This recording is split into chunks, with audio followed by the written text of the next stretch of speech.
Com a persona independentista i de centre-esquerra, penso que Esquerra Republicana de Catalunya és el meu espai natural i que és ara que cal un gir polític important en el qual, si jo puc posar el meu gra de sorra, contribuir, la meva petita contribució a que es produeixi aquest gir polític en l'estratègia política Esquerra Republicana de Catalunya, crec que això seria un servei al país. El que no pot passar és que Esquerra Republicana de Catalunya, la direcció política Esquerra Republicana de Catalunya, passi com amb l'acord al qual van arribar Solbes i Castells sobre les inversions de l'Estat a Catalunya. És a dir, que a les 11 de la nit, per fax, es tingui la proposta i a l'endemà ja hi hagi el Consell Executiu de Govern on s'ha d'aprovar i Esquerra ha de dir que sí o que no, perquè clar, és un acord que compromet a tot el govern. Aquesta negociació ha de ser seriosa, ha de ser una negociació política en la qual, si, com ha dit l'Oriol Bertran, hi hagi una comissió que negociï tècnica per part d'Esquerra Republicana amb el PSC, amb Iniciativa i també amb acords amb Convergència i Unió i que no arribem a l'últim moment sense que es conegui exactament els termes d'aquesta negociació.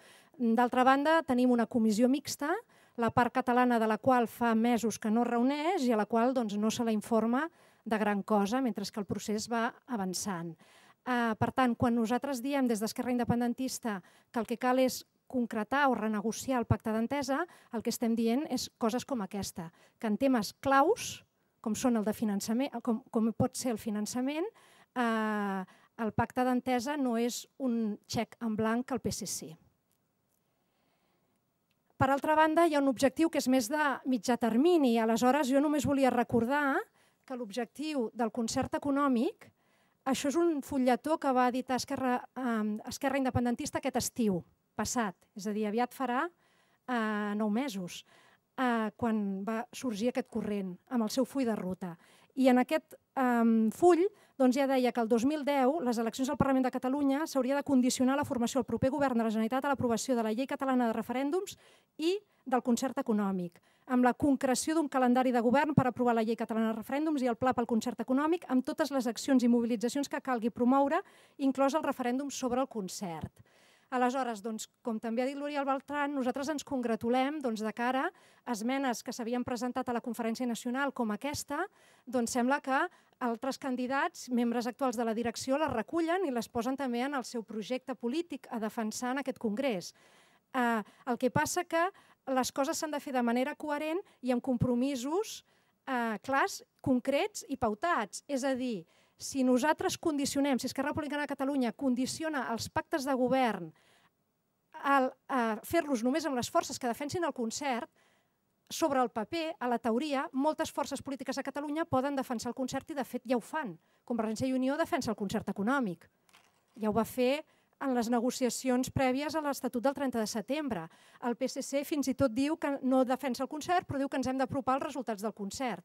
El que hem de condicionar i preveure són els passos si nosaltres pactem amb una força política que vulgui el concert econòmic, si aquest concert econòmic no l'aconseguim, perquè això no és un joc que juguem nosaltres sols, com ja vam veure amb l'Estatut, doncs quin és el següent pas a dur a terme?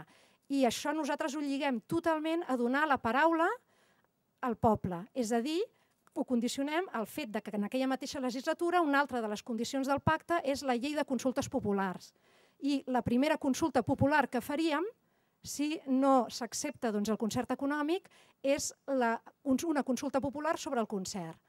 I em sembla que per part meva és tot el que havia de dir. Només dir que estic agraïda a la confiança que m'han fet des d'Esquerra Independentista, siguent una persona de militància molt recent en el partit, tot i que hi col·laboro i que, de fet, amb l'Oriol Bertran i l'Héctor López Bofill, que són dos dels seus principals impulsors d'Esquerra Independentista, la meva relació tant personal com política, ideològica, la meva proximitat, és ben coneguda de tothom des de fa anys.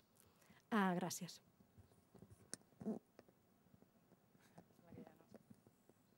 Som tanta gent que ja no ens arriba el micro. Ja ho veiem. Volem un partit més ben organitzat. I això vol dir que quedi clar qui pren les decisions.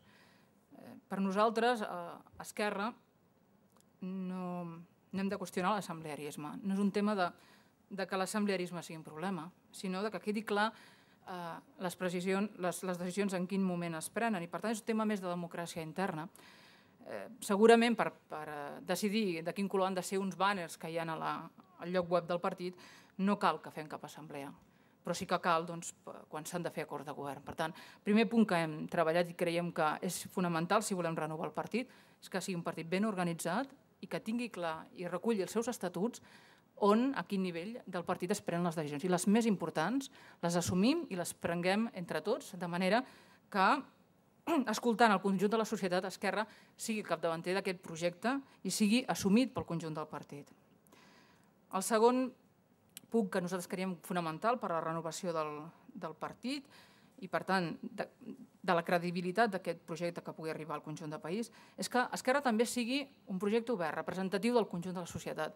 Estem contents que avui l'Elisenda, abans l'Hèctor, se'ns hagin incorporat com a militants, però independentment si la gent entra com a militant o no, han de formar-se i han de sentir-se presents d'aquest projecte. Per tant, les plataformes, els sindicats, les organitzacions, han de ser més presents a Esquerra i, per què no, també dir-ho, és important que hi hagi més presència de dones. Jo, personalment, i moltes dones d'Esquerra, estem contentes que l'Elisenda s'hagi incorporat, perquè creiem que la representació de dones no ve només pel tema de quota, sinó de portar l'experiència que tenim les dones i que ja tenim a nivell professional. Per tant, benvingut tothom a Esquerra, perquè gent que són persones que treballen a fàbriques, que treballen amb sindicats, amb plataformes, dones que n'hi ha moltíssimes en el món independentista, i potser fent una ullada a persones que són líders de sindicats o a les universitats o a moltes ONGs, en trobarem moltes. Per tant, també hi han de ser a Esquerra i Esquerra ha de representar el conjunt de la societat.